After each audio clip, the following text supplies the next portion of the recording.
এই মুহূর্তে কিন্তু প্রতিদিন যে টিকিটগুলো আসছে ওই টিকিট একদিনে কিন্তু বিক্রি হচ্ছে না, যার কারণে মনোগ্রাম চেঞ্জ হচ্ছে না। একই মনোগ্রামে 2 দিন 3 দিনও বিক্রি করছি। এজন্য অনেকেই জানতে চাচ্ছেন মনোগ্রাম কি। তবে আপনাদের মাঝে তো আমরা এখনো মনোগ্রামের ঘোষণা দিইনি, তবে সামনে হয়তো বা আপনাদেরকে আমরা ঘোষণা দিব।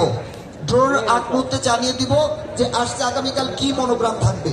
যেদিন থেকে আমরা ঘোষণা দিব সেদিন থেকে আপনারা লক্ষ্য রাখবেন ওই ঘোষণা অনুযায়ী মনোগ্রাম ছাড়া অন্য কোনো মনোগ্রামের টিকিট আপনারা কিনবেন না।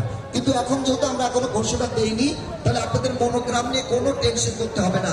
আপনারা যেই মনোগ্রামের টিকিটই পাবেন সেটা আপনারা নিতে পারেন। আপনি লক্ষ্য রাখবেন একটা অংশ বক্সে দিচ্ছেন, বাকি একটা অংশ তো আপনার কাছে থাকছে। তাহলে বাচ্চার হাতে যেটাই উঠুক সেটা যেই মনোগ্রামই থাকুক, আপনার কাছে যেটা থাকবে অংশের সাথে মিলে যাবে, নাম্বারের সাথে মিলে যাবে, আপনি পুরস্কার পাবেন। তাহলে মনোগ্রাম নিয়ে এত টেনশন আপনাদের মনোগ্রামের টেনশন কর্তৃপক্ষের সুবিধার জন্য কর্তৃপক্ষ মনোগ্রাম ব্যবহার করবে, এটা তো পাবলিকের কোনো সমস্যা না। তাহলে আপনাদের মনোগ্রাম নিয়ে এত মাথা ব্যথা কেন আমি বুঝি না। সবাই খালি জিজ্ঞেস করেন আপনাদের মনোগ্রাম কি, মনোগ্রাম কি। মনোগ্রাম আপনাদের ভাবতে হবে না, যেদিন কর্তৃপক্ষ সিদ্ধান্ত হবে যে আমরা এখন থেকে মনোগ্রাম পাল্টাবো সেদিনই পাল্টাবে। কি কথাটা বুঝতে পেরেছেন? তাহলে টিকিট কি তুলবো? লাড়েন লাড়েন লাড়েন, সর্বপ্রথম টিকিটটা একটু ভালো করে লাড়েন। ইস, যদি পায় অনেকে মানে একটু পরে একজনের মুখে আসবে হাসি, আবার অনেকের মনে বেদনা। অনেকে কইবে কি জানেন, ওরে বন্ধু যখন হুন্ডা লইয়া আমার বাড়ির সামনে দিয়া,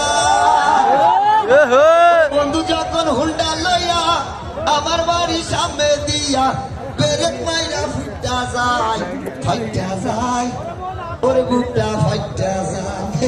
এই বুক ফাটা কান্না আসছে আর একটু সময়, ঠিক আছে? লাড়েন লাড়েন, প্রথম লাড়াটি ভালো করে দেন। তো অবশ্যই জানিয়ে দিচ্ছি আজকে আগামীকালে আগাম আমন্ত্রণ আছে। আগামীকাল সবাই ছুটির দিন আছে, আগামীকাল ছুটির দিন। বাসায় বসে প্রিয়সী ভাবির সঙ্গে করবেন না দ্বন্দ্ব, ভাবির হাতে হাত ধরে মেলায় আসবেন, পাবেন শুধু আনন্দ। আনন্দ বিনোদনের শেষে আকর্ষণীয় পুরস্কার জিতে বাসায় ফিরবেন। আজকে আগামীকাল সবাইকে মেলার মাঠে আমন্ত্রণ জানিয়ে আজকে সর্বপ্রথম টিকিট তুলতে যাচ্ছি।